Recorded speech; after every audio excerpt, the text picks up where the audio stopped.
Are big cats like this roaming the countryside? People say they've seen them from a distance, but Helen Scott had a very close encounter indeed. You know, I was quite shaken. It was scary, but also a very wonderful experience. Oh, yes, they definitely exist. Helen from Stroud has never publicly told her story before. She was driving across Rodborough Common earlier this year. It was late at night. Suddenly a fox ran in front of her and she braked hard, coming to a standstill. What happened next left her shocked. The fox shot off and I was about to start off again, and this big black cat was chasing the fox. It was a lot bigger than the fox. It was definitely a cat. And, you know, I was quite shaken. How do you know it wasn't a large dog? I know a difference between a dog and a cat. I've got 2 cats at home, and it was a lot bigger than the fox as well. If I was working on dog sizes, I'd say it was about the size of a German Shepherd. You know, but it was definitely a cat. It was late at night and small hours of the morning. You've been very, very busy. You've been working really hard. Is there any chance that you in some way mistook what you saw for something else?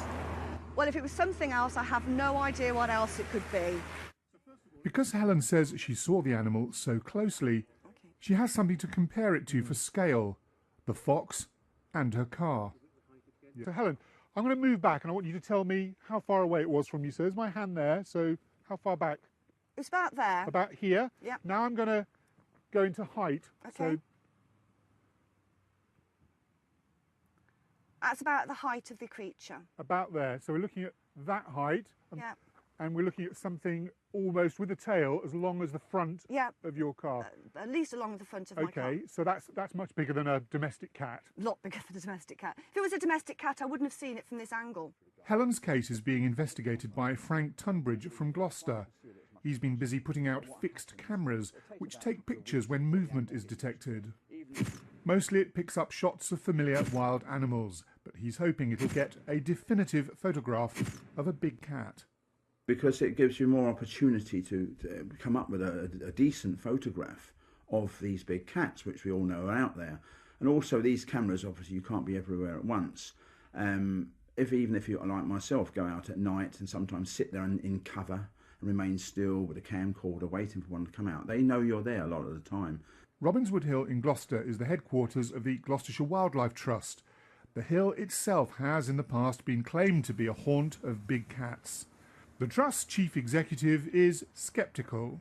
A big predator in the British countryside that's infrequently seen, where there's very little evidence that it exists.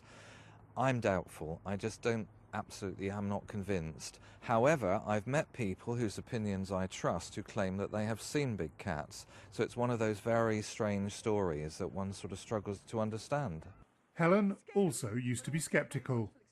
Now you've seen one, are you convinced they exist? Oh yes, they definitely. In the meantime, Frank is convinced that one day he'll silence the sceptics by getting a picture of a cat, like this one, living in the wild. Ken Goodwin in Gloucestershire for the West Country Tonight.